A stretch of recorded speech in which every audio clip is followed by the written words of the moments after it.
nós vamos fazer esta noite o capítulo número 10 de Apocalipse, de Daniel. Daniel 10 esta noite. Faltam apenas 2 capítulos para encerrarmos o livro de Daniel, 11 e 12, quarta que vem e a seguinte. E aí vamos encerrar Daniel. E eu conversava com o pastor, estávamos preocupados e o que vem a seguir? Porque haja profecia, né? Estudamos 6 meses o livro de Apocalipse e mais 3 meses o livro de Daniel inteiro, verso a verso, 9 meses de profecia. Mas estudamos 2 livros importantíssimos da Bíblia. E aí pensávamos juntos o que viria a seguir. E chegamos à conclusão juntos que essa coisa de fazermos uma série assim, a igreja tem gostado disso. E pensamos numa série e chegamos à conclusão que vamos fazer no próximo trimestre a série Parábolas de Jesus. Vamos estudar as parábolas de Jesus, pegar uma por uma, saber por que Jesus contava aquelas historinhas, o que ele queria dizer com aquelas histórias, qual era a lição espiritual que ele tirava, por que ele usava aquela linguagem, os símbolos das parábolas. Algumas pessoas têm dificuldade de entender algumas parábolas. Portanto, terminando Daniel, em seguida, nova série da classe bíblica, Parábolas de Jesus. Você pode divulgar, convidar amigos. Vai ser uma série muito gostosa, muito light, né? Vamos estudar aquelas histórias que Jesus contava e vamos entender as lições que ele tem para a nossa vida hoje através das parábolas. Portanto, vamos anunciar daqui para frente, terminando Daniel, Parábolas de Jesus, um trimestre, a cada quarta-feira uma parábola diferente, tá bom? E abra sua Bíblia no livro de Daniel, capítulo 10, que é o nosso capítulo desta noite. O capítulo 10 de Daniel, o 10, o 11 e o 12, exatamente os 3 que faltam, eles praticamente os 3 formam uma unidade. E os 3 se referem à última visão de Daniel, visão profética. 10, 11 e 12 é um bloco, é uma unidade. Hoje nós vamos estudar o 10. O capítulo 11, o capítulo da semana que vem, eu gostaria que ninguém faltasse e que você convidasse os seus amigos. Algumas pessoas até brincam comigo, né, pastor? Mauro, eu estou esperando o 11, eu estou esperando o 11, porque é realmente um capítulo que você não pode desconhecer o que está no capítulo 11 de Daniel. Não pode desconhecer o que está em nenhum dos outros, mas especialmente no 11, que é considerado um dos mais complexos. Não falte na próxima quarta-feira e você vai entender porque eu estou dizendo isso. Capítulo 11. A Sônia está me fazendo sinal. Quem não tem Bíblia para acompanhar, basta erguer a mão e a Bíblia vai chegar até você, tá? Quem quiser acompanhar com a Bíblia, ergue a mão e a Bíblia vai até você. Portanto, capítulo 10 essa noite é um bloco. 10, 11 e 12, a última visão de Daniel em 3 capítulos. Vamos ler o primeiro verso. Daniel, capítulo 10, verso 1, diz assim: no 3º ano de Ciro, rei da Pérsia. Aqui tem uma data. Qual foi o primeiro ano de Ciro? Quem se lembra? Babilônia mandou no mundo de 605 a.C. até 538. Babilônia. 538 entra a Medo-Pérsia.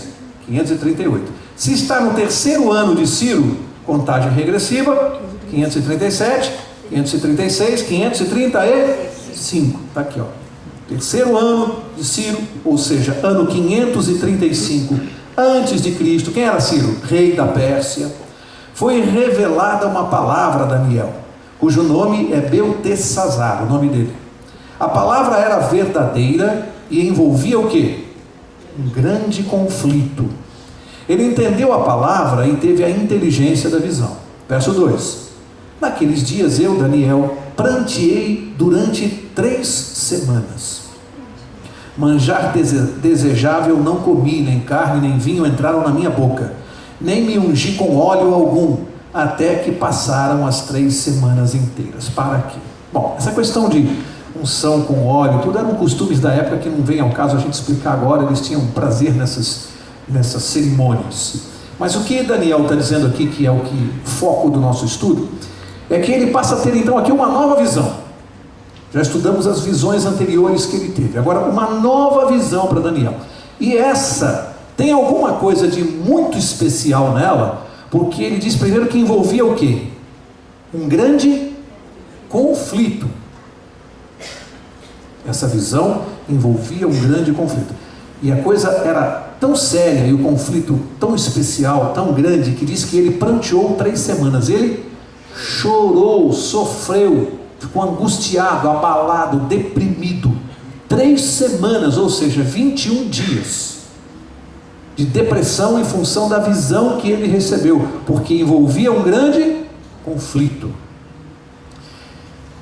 Agora, o que eu acho interessante nisso é que, mais uma vez, nós vamos aprender com Daniel a maneira como ele resolve os problemas da vida dele, desde que ele tinha 17 anos.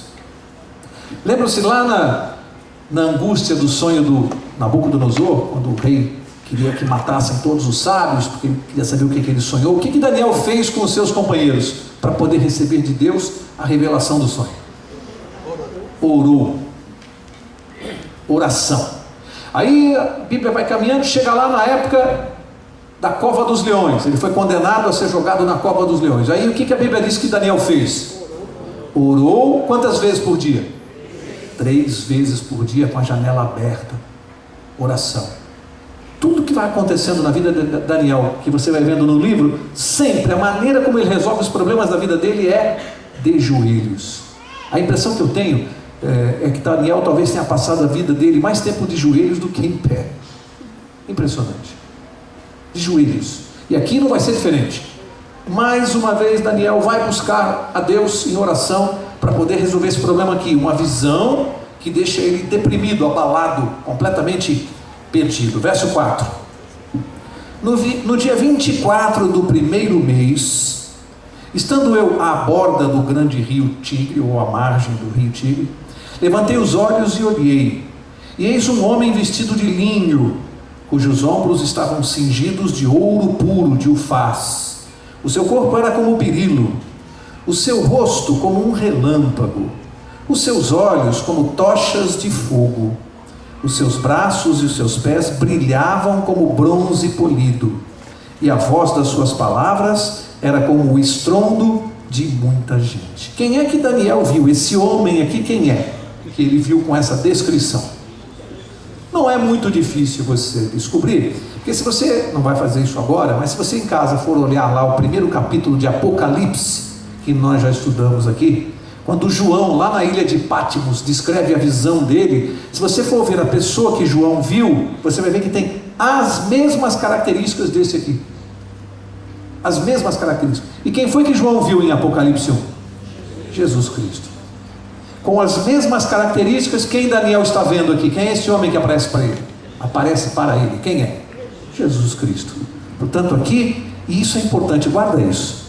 Nesta última visão, quem aparece para Daniel também é o próprio Jesus em pessoa. Mais para frente isso vai ter muita importância. Verso 7. Só eu, Daniel, tive aquela visão. Os homens que estavam comigo não viram ou nada viram. Não obstante, caiu sobre eles grande temor, fugiram e se esconderam. Interessante isso. Não é a primeira vez que a Bíblia relata de um grupo de pessoas e de repente Jesus aparece e apenas uma pessoa vê e os outros não veem e ficam apavorados. Quem se lembra de um segundo episódio que isso aconteceu? Paulo. Lembra-se, na estrada de Damasco, ele vinha no cavalo, de repente ele vê um clarão no céu e vê Jesus Cristo. As pessoas que estavam com ele viram Jesus? Não viram. Não viram Jesus. Só ele viu. Quem se lembra de mais algum episódio assim? Monte da Transfiguração. Moisés, não, Pedro, Tiago e João, lembram-se? Quando viram Moisés e Elias, também. Só eles viram. Então, há situações na Bíblia interessantes, que a pessoa vê e os outros não veem. E o que isso quer dizer para nós? Que lição eu posso tirar disso? Às vezes nós conhecemos a pessoa de Jesus e nos convertemos. Aí começamos a pregar o Evangelho para a nossa família, e alguns chegam a ficar irritados, porque eles falam e as pessoas da família não aceitam. Aí ficam nervosos, vêm aqui, falam com o pastor, falam conosco, mas não é possível, uma hora eu prego para a minha família, e as pessoas não aceitam, ficam me gozando, ficam me chamando de fanático. Percebe? Às vezes as pessoas que estão à nossa volta não veem o Cristo que nós vemos. e tem que ter paciência. Eles não conseguem ver. Nós estamos vendo o Cristo Salvador, queremos contar para os outros, mas eles não estão vendo o que nós estamos vendo. Dá para entender isso? Não adianta você ficar nervoso. Você tem que ter paciência e orar para que eles possam ver. Mas essa cegueira espiritual, ela é descrita aqui, aconteceu com Daniel. Ele viu Jesus, os companheiros dele não viram, ficaram com medo e fugiram e foram se esconder, mas não viram nada. Interessante isso. Isso acontece na nossa vida. Vemos, graças a Deus, que nós vemos a Jesus, mas muitas pessoas ao nosso redor não veem o Salvador como nós vemos, não conseguem vê-lo, e nós temos que orar por essas pessoas. Verso 8: fiquei, pois, eu só, e contemplei esta grande visão. Ele diz que é uma visão grande, e não restou força em mim, o meu rosto mudou de cor e se desfigurou, e não retive força alguma. Contudo, ouvi a voz das suas palavras, e ouvindo-a, caí sem sentidos, rosto em terra. Ele desmaiou. Veja, que outra lição nós temos, hein? Amigos, é muito forte para o homem ter a visão da divindade. Por isso que a Bíblia diz que o homem não pode ver a Deus. Não dá para resistir. Desfalece, desmaia, não tem condições. A divindade é muito forte, a pureza, a santidade de Deus impossibilita qualquer contato nosso com Ele. E aqui, olha que Deus está providenciando os meios, escondendo o seu rosto até, providenciando os meios, aparece como um clarão, como uma imagem muito forte, para que ele possa ter contato com Daniel. Mas é impossível, a não ser que Deus providencie uma maneira milagrosa disso acontecer, com a permissão dele. Verso 10: eis que certa mão me tocou, sacudiu-me, ele estava desmaiado, né? E me pôs sobre os meus joelhos e as palmas das minhas mãos. Ele me disse: Daniel, homem muito amado, está atento às palavras que te vou dizer. Levanta-te sobre os pés, pois eis que te sou enviado. Ao falar ele comigo esta palavra, eu me pus em pé tremendo. Engraçado que é a segunda vez aqui que Daniel é chamado de muito amado. Segunda vez que é dito a ele que ele é muito amado lá no céu. Será que só ele? O que você acha? Você que veio aqui essa noite também é muito amado lá no céu? Pode ter certeza disso, absoluta certeza. Se alguém tiver dúvida disso, é porque ainda não conhece a Deus. Sabem por quê? Porque o amor de Deus é incondicional. O que quer dizer isso? Ele, para nos amar, não depende das coisas boas que nós façamos. Não depende. O amor de Deus é incondicional. Ele nos ama independente daquilo que nós façamos. Ele nos ama, mas odeia o pecado. As coisas erradas que fazemos, Ele odeia, mas a nós, Ele ama. E isso é uma lição para os pais, que sem maldade, sem malícia, às vezes educam os filhos de uma maneira equivocada. Quando o filho pequeno faz aquela coisa errada, aí o pai chega lá e fala assim: não faz isso porque Deus não gosta de criança que faz isso. Como Deus não gosta de criança que faz isso? Você está ensinando para o seu filho que Deus não gosta dele? Deus não gosta do que você está fazendo, mas Deus gosta da criança. Então às vezes a criança quer isso com aquela imagem, né? Deus não gosta de mim porque eu faço coisa errada. Não, Deus nos ama. Ele pode não gostar de algumas coisas que fazemos, é muito diferente. Deus não confunde o pecado com o pecador, Ele não confunde, Ele separa. Nós confundimos, né? Nós misturamos as coisas. Deus não faz isso. Verso 12: então me disse: não temas, Daniel, porque desde o primeiro dia em que aplicaste o coração a compreender e a humilhar-te perante o teu Deus, foram ouvidas as tuas palavras, e por causa das tuas palavras é que eu vim. Eu vou fazer uma pergunta para você. Daniel estava orando 3 semanas orando. 3 semanas. Aí o anjo Gabriel aparece para ele mais uma vez, e o anjo respondeu uma pergunta muito importante. O anjo apareceu depois de 3 semanas, mas o anjo disse aqui: desde quando a oração dele foi ouvida? Desde o primeiro dia. Pode ler aí, ó. Vamos ler de novo, verso 12? Então me disse: não temas, Daniel, porque desde o primeiro dia em que aplicaste o coração a compreender e a humilhar-te perante o teu Deus, foram ouvidas as tuas palavras. Desde o primeiro dia. Amigo, às vezes nós estamos orando um tempão por uma coisa. Uma semana, 2, 3, 1 mês, anos. E alguém diz assim: mas Deus não responde a oração. Ele pode não ter respondido, mas desde quando a sua oração foi ouvida no céu? Desde o momento que você está de joelhos orando, a oração foi ouvida. Mas Mauro, se foi ouvida, por que não respondeu? Os versos seguintes vão responder essa questão. Os próximos versos vão responder por que não vem a resposta imediatamente. Mas a oração de Deus, a sua oração, a minha oração, ela é sempre ouvida imediatamente. Ela chega no céu imediatamente. E aí acontecem algumas coisas que este capítulo vai mostrar para nós. Aliás, estudando esse capítulo aqui, eu confesso para vocês que esse capítulo mudou alguma coisa na minha vida essa semana. Deus me ensinou mais algumas coisas. A gente, por mais que leia, que estude, sempre a palavra de Deus traz alguma coisa nova a todo momento, não é de vez em quando, a todo momento. Esse capítulo me mostrou com mais clareza algumas coisas importantes que a gente precisa entender no relacionamento com Deus. Já já nós vamos chegar ali, nesse ponto. Olha só, desde que as tuas palavras desde que ele se dedicou na oração, no primeiro dia a oração foi ouvida. Agora, antes de ler o verso 13, eu quero comentar uma coisa com vocês. Por que eu disse aqui que esse capítulo foi diferente nessa semana para mim, na minha vida? Como você se sentiria, qualquer um de nós aqui, se Deus chegasse para nós e dissesse assim: ó, você quer saber o que acontece por trás dos bastidores do mundo espiritual? Você gostaria de ver que Deus levantasse a cortina assim e mostrasse no mundo espiritual o que acontece por trás das cortinas, nos bastidores? O que acontece no mundo invisível, o mundo que nós não podemos ver, o mundo dos seres espirituais?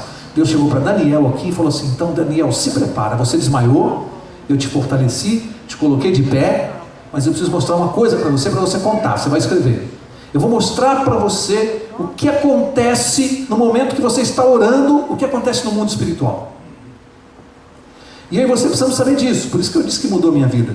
Que eu preciso entender, no momento que eu estou orando, o processo que é desencadeado no céu e no mundo espiritual. E a gente às vezes não sabe disso. Que coisa impressionante acontece quando nós estamos orando. E Deus agora vai revelar para Moisés. Eu não conheço na Bíblia nenhum outro capítulo que demonstre tão claramente como em Daniel 10 o que acontece nos bastidores do mundo espiritual. É o capítulo, na minha opinião, que revela isso com maior clareza. Daniel 10, o que acontece no mundo espiritual enquanto nós estamos orando. Por isso é importante prestar atenção aqui. Vamos lá, verso 13. A partir daqui, muita atenção. Como diz os jovens, muita atenção, muita calma nessa hora, né? Vamos ver aqui, verso 13. Lembram-se, ele estava lá, antes de eu ler o verso 13, deixa eu fazer mais uma observação de contexto. Qual era o problema com Daniel? Por que ele estava desfalecendo? Por que ele estava preocupado? Aí a gente volta para o capítulo 8 e para o 9. Lembram-se? Qual era a preocupação de Daniel? Ele, desde que nasceu, desde criança, ele ouvia um outro profeta pregar. Quem era o profeta que Daniel ouvia pregando? Jeremias.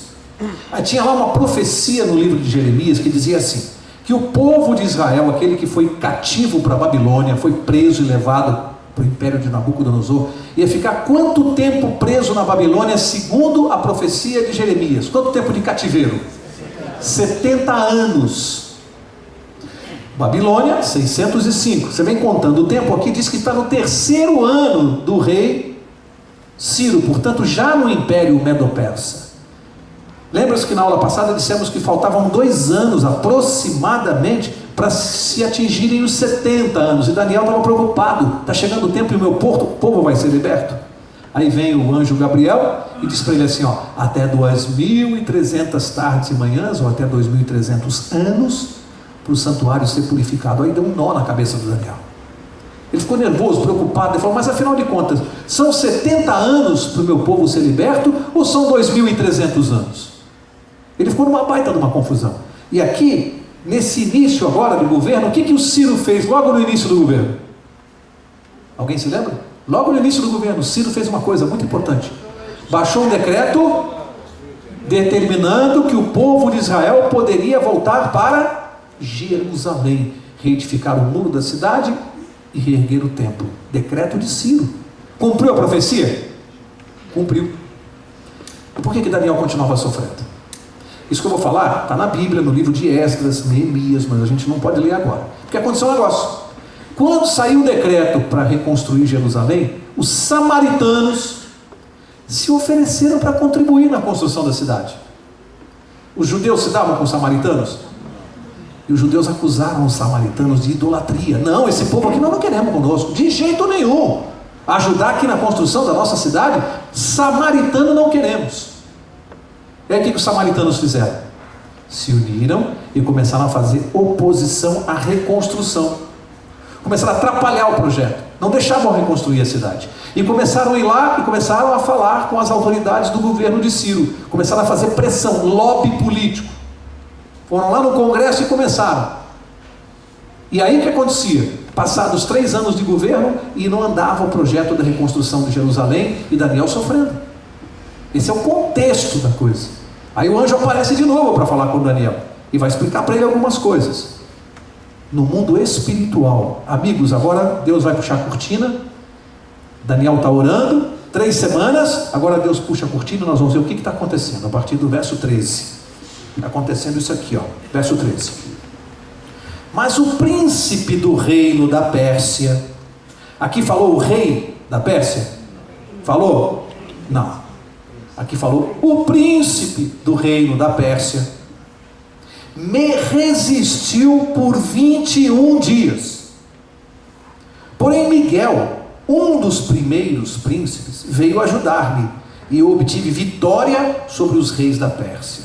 Agora vim para fazer-te entender o que há de suceder ao teu povo nos últimos dias, porque a visão se refere a dias ainda distantes. Que a gente vai ter que dissecar muitas das palavras desses 2 versos. Para mim, os 2 versos mais importantes do capítulo 10. Aqui Deus abriu a cortina e disse assim: bom, Daniel, você está orando há 3 semanas. Gabriel foi o anjo comissionado por Deus para vir resolver o problema. Aí Gabriel vem conversar com Daniel de novo e diz assim: olha, o príncipe do reino da Pérsia me resistiu por 21 dias. Você está orando e não vem a resposta, são 3 semanas. Quem é o príncipe do reino da Pérsia? Lá em João, não precisa mexer agora, para a gente não perder muito tempo aqui, mas você pode anotar para ler depois. Quem quiser anotar é João 12, verso 31, tá? João 12, 31. Jesus disse que Satanás seria expulso, é o juízo do príncipe deste mundo. Chegou o tempo da expulsão do príncipe deste mundo. Quem Jesus disse que era o príncipe deste mundo? Satanás. Claramente isso está na Bíblia, não só em João, como em alguns outros versos. Satanás é tido como o príncipe deste mundo. Portanto, se ele é o príncipe deste mundo, quem é o príncipe do reino da Pérsia, que é quem mandava no mundo naquele tempo? Quem era o príncipe? Satanás. Aí Gabriel diz que veio para resolver o problema, mas Satanás me resistiu por 21 dias. Amigo, presta atenção. O Ciro, por uma profecia bíblica, porque 150 anos atrás, Isaías havia escrito também que Ciro seria o que ele faria? Ajudaria com o decreto para reedificar Jerusalém. Uma profecia bíblica. Se cumpriu, Ciro fez o decreto. Aí queriam demovê-lo disso. Queriam que ele retirasse o decreto. Aí Daniel está orando. Mas vou chegar lá, Miguel, pastor. Já vou chegar lá. Daniel está orando. E aí, o que acontece? Ciro não prossegue com a obra. Gabriel vem para ajudar, mas diz que Satanás está resistindo. O que está acontecendo no mundo espiritual? Por que a oração de Daniel não estava sendo respondida? Porque Satanás mandou anjos maus ou demônios influenciarem a mente de Ciro, influenciado por forças do mal. Estão nessa guerra. Aí Gabriel diz o quê? Quem que ele chamou para socorrer, para resolver esse problema? Miguel. Gabriel diz que foi necessário chamar Miguel para resolver isso. Bom, agora tem uma questão aí, já que essa briga espiritual que a gente não consegue ver, porque o pobre do Daniel está só orando, mas no mundo espiritual está havendo uma batalha de Gabriel com Satanás. Aí ele chama Miguel para resolver o problema e diz que Miguel resolveu. Aí nós temos agora uma coisa para resolver. Quem é Miguel? Porque por esse verso aqui é um ser tão poderoso que tem poderes para derrubar Satanás e resolver o problema. Então temos que desvendar na Bíblia quem é Miguel. E quem é Miguel? Bom, agora isso nós sabemos, né? Temos que deduzir. Mas existem versos na Bíblia que dizem isso? Existem vários. Vamos ver alguns, só para que aqui é importante a gente ver alguns versos. Então vamos lá. Abra sua Bíblia em Apocalipse capítulo 12. Aqui você faz uma paradinha em Daniel, marca a página aí. Vamos ver Apocalipse capítulo 12, para nós vermos as características desse Miguel. Quem é Miguel? Apocalipse 12, verso 7. Olha o que está escrito aí na sua Bíblia. Diz assim: houve guerra no céu. Mais uma vez, guerra. Interessante, para aqui para eu explicar uma coisa. É importante, antes de nós continuarmos a lermos, entender o seguinte: no hebraico, no idioma hebraico, o nome Miguel significa uma pergunta. E a pergunta é: quem é igual a Deus? É uma pergunta no hebraico. Miguel significa quem é igual a Deus no hebraico. Este nome, Miguel, é um nome de guerra.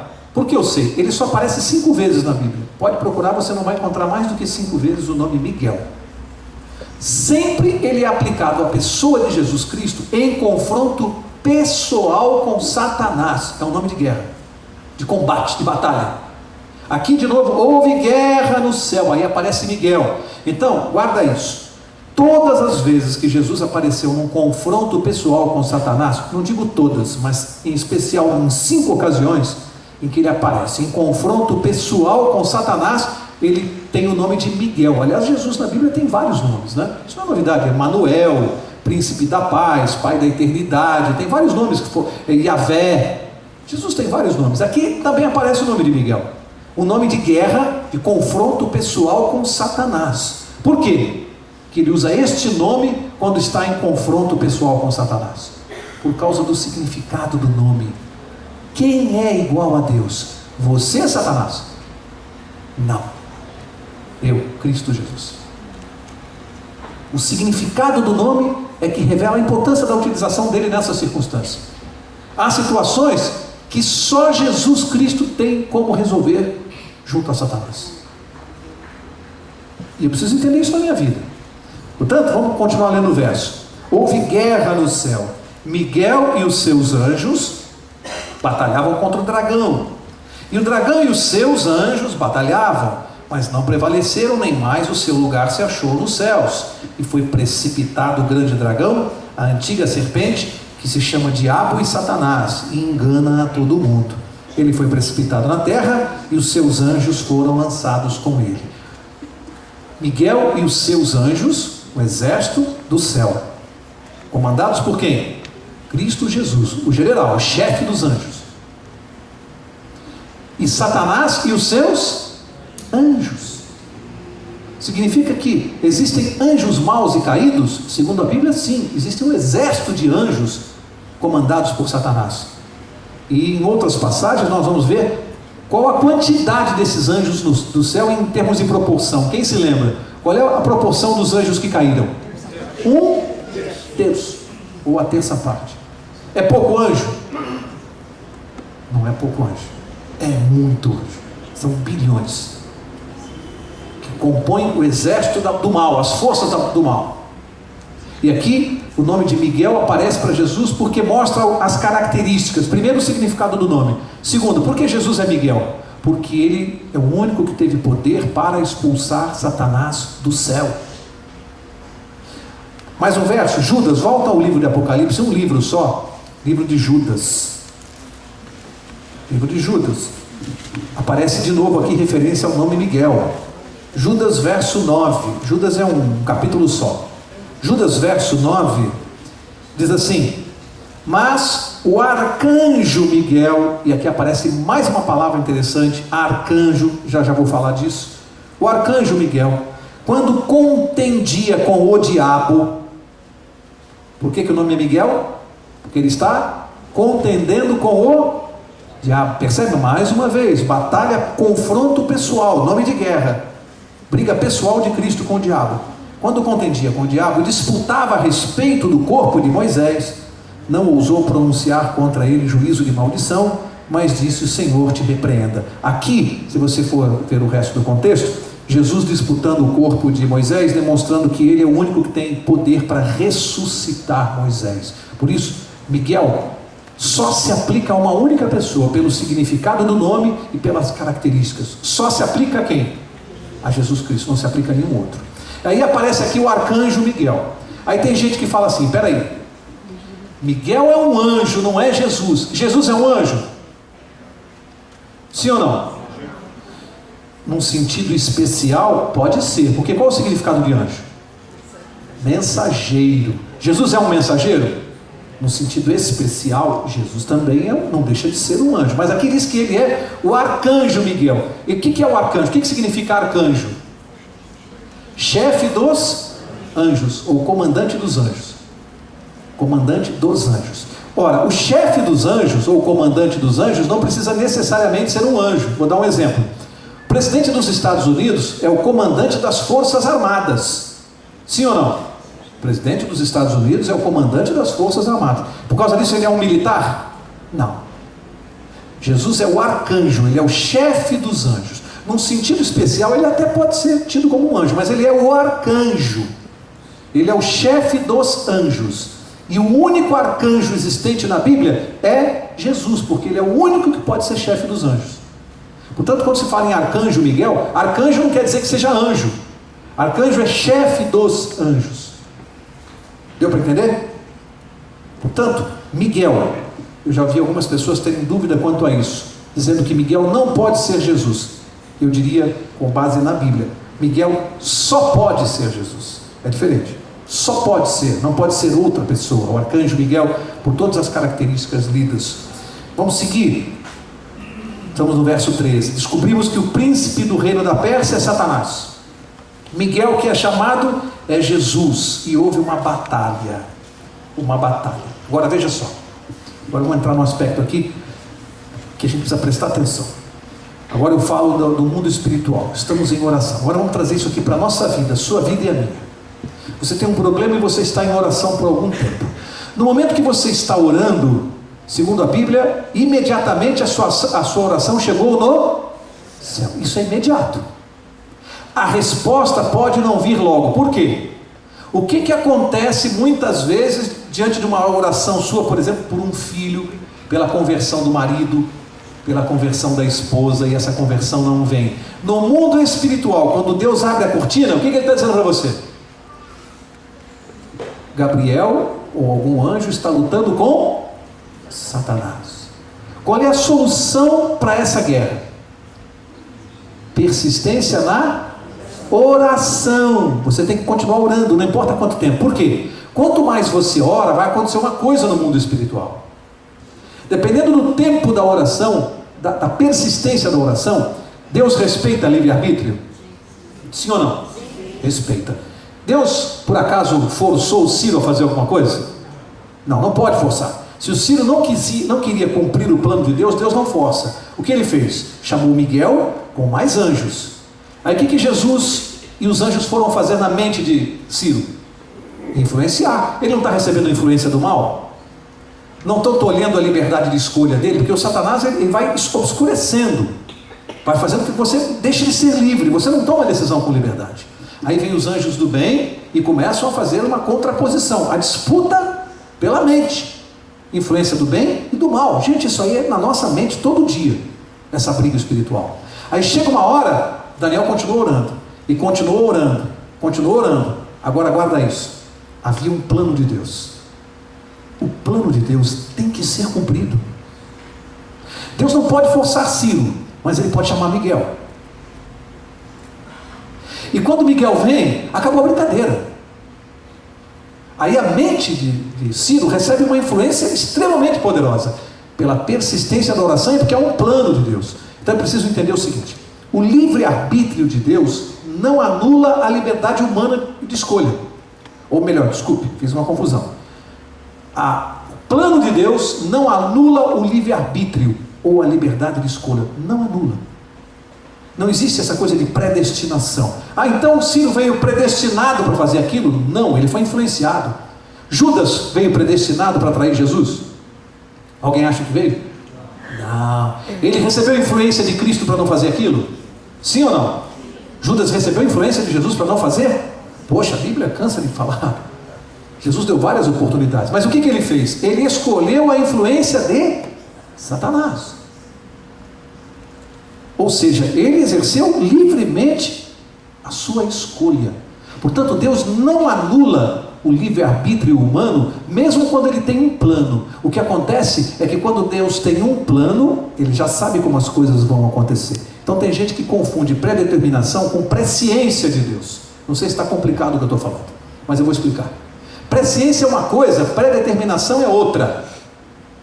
Presciência é Deus, pelo poder que tem, saber as coisas antes delas acontecerem. Deus é assim, o futuro para ele é como se fosse passado. Tudo que vai acontecer, para Deus é passado, já aconteceu, e ele conta para nós. Vamos facilitar com um exemplo? Quando eu filmo esta igreja, e quando você vai assistir o filme, eu influenciei alguma coisa nas imagens? Eu não influenciei nada, eu só filmei, as imagens estão gravadas. Quando Deus conta para nós, ele não influencia no que as pessoas estão fazendo. Ele não influenciou na decisão de ninguém, ele não forçou, melhor dizendo. Ele apenas está contando o que acontece. Portanto, ele não está forçando ninguém a fazer nada, ele apenas está revelando antes. Um historiador, quando vai escrever um livro sobre história, os fatos passados que ele vai contar, por acaso ele influenciou algum daqueles fatos? Ele determinou algum daqueles fatos? Não, ele apenas está contando. Deus não determina nada, não força ninguém a fazer nada, ele apenas conta como vai ser. Agora, para o homem é melhor se adaptar ao plano traçado por Deus. Mas a nossa livre escolha nunca é anulada, jamais. E está aqui a prova maior disso. Ciro, atrapalhando o plano de Deus, tem que vir Miguel para influenciá-lo, mas a escolha continua sendo dele. Deus está forçando Ciro a fazer alguma coisa aqui? Mandou Jesus. Não tem culpa, né? Deus mandou um general. O general vem. Mas não está forçando Ciro a fazer nada, está influenciando a mente dele. E olha que coisa está acontecendo no mundo espiritual quando você e eu estamos orando. Nós não sabemos o tamanho da disputa e da batalha. Invisível. Uma luta para responder a nossa oração. E às vezes é demorado, porque nós estamos orando por um parente e ele está sendo disputado por Satanás. Agora, você vai dizer, Mauro, mas então por que Deus não manda logo Miguel? É uma boa pergunta. Mas será que essa pessoa que Deus conhece o livre-arbítrio está pronta? Será que ela vai aceitar? Será que ela já não rejeitou? Será que Miguel já não veio? Livre-arbítrio, amigo. Deus respeita. Deus respeita. Mas há uma disputa no mundo espiritual. Vamos começar a concluir. Vocês percebem o que está acontecendo aqui? Anjos em conflito com demônios. E a gente não consegue ver. A gente está aqui conversando, orando, trabalhando, passeando, e não sabemos o que está acontecendo. Anjos em conflito com demônios, invisíveis, disputando cada um de nós, a cada dia, a cada momento, uma disputa espiritual. E isso acontecendo aqui, e Deus mostrando para nós sabermos como funciona a coisa. Já vimos quem é Miguel, já vimos o arcanjo. Agora verso 15. Ao falar ele, Daniel 15, né? Daniel capítulo 10, verso 15. Ao falar ele comigo estas palavras, dirigi o olhar para a terra e calei. Verso 16. E eis que uma como semelhança dos filhos dos homens me tocou os lábios.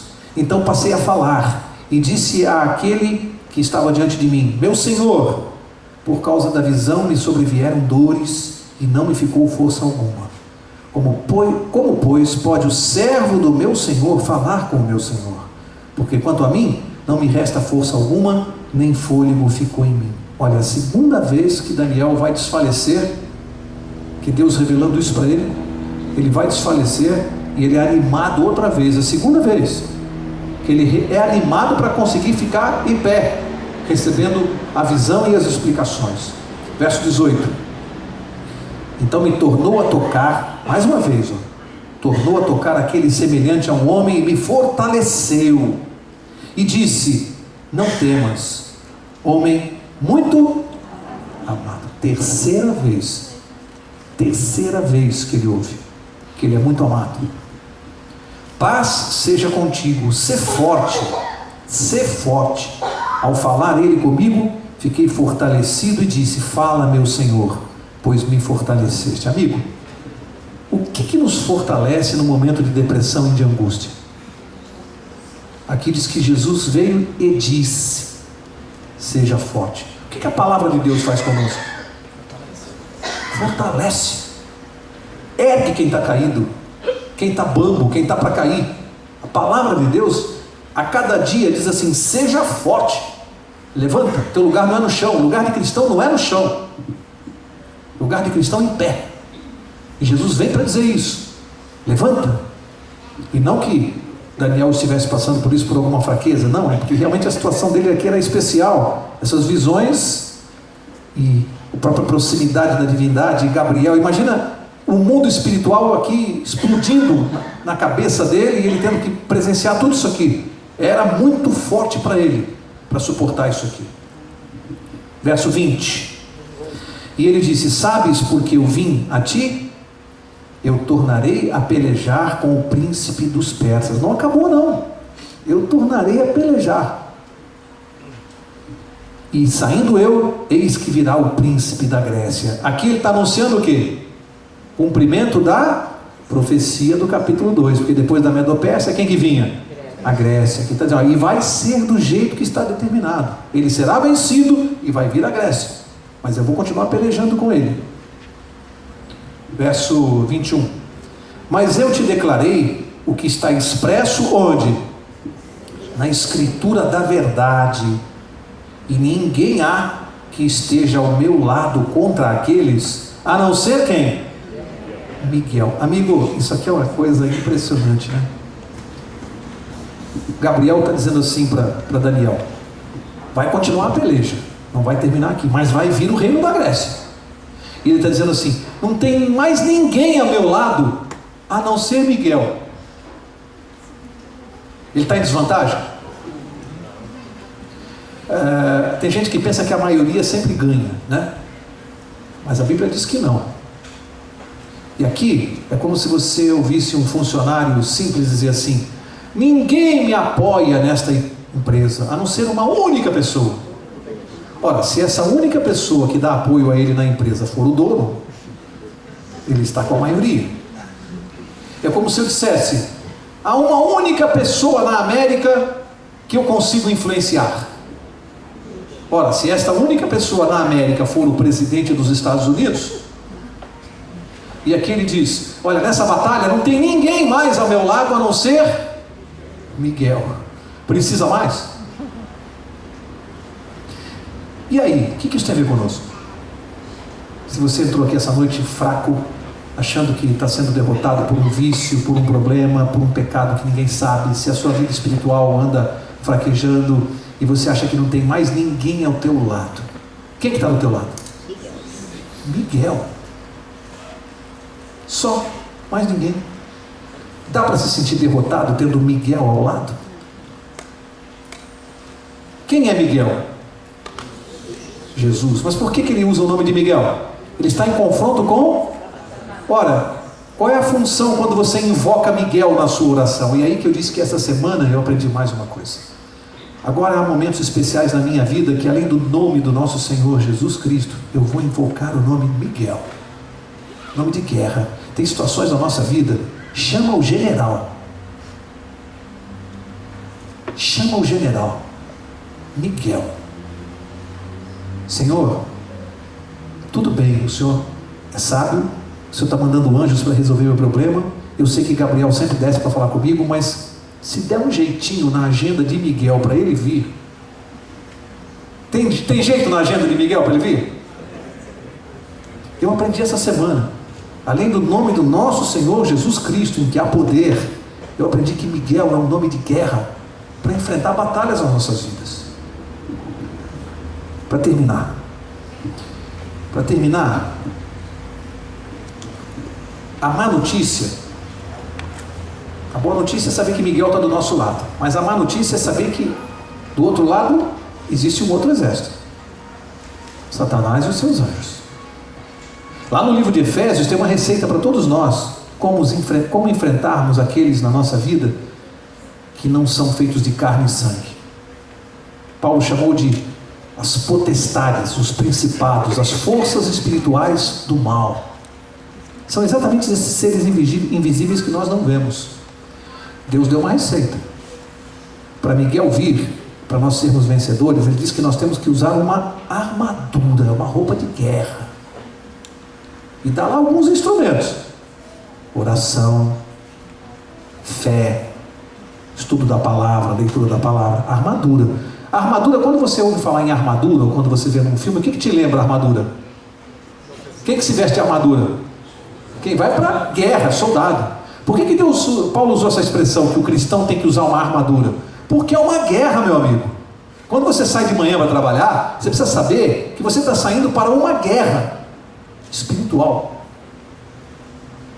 E que se você não estiver com a armadura de Deus, e tem gente que consegue ter a coragem, que eu não tenho, a coragem de sair de peito aberto sem uma oraçãozinha, é corajoso isso aí. Esse é corajoso. Depois de tudo isso aqui, Gabriel, o anjo poderoso do céu, dizendo que Satanás o resistiu por 21 dias. Ele teve que chamar Miguel. Tem gente nesse mundo que sai de peito aberto e fala: não preciso nada disso, eu enfrento sozinho. Corajoso esse. Corajoso. Que a gente, quando sai de casa, precisa saber onde nós estamos metidos, que tipo de guerra nós estamos enfrentando. Por isso tem que fazer culto no lar, proteger a família, proteger a nossa casa, sempre de manhã, oração, comunhão com Deus, tempo para ler a palavra de Deus, armadura para poder enfrentar essa guerra dos últimos dias. É isso aqui que o capítulo 10 de Daniel explicou para nós hoje. Ele mostrou onde nós estamos metidos, mostrou uma luta espiritual, uma briga entre seres espirituais, a ponto de Jesus ter que vir para resolver o problema.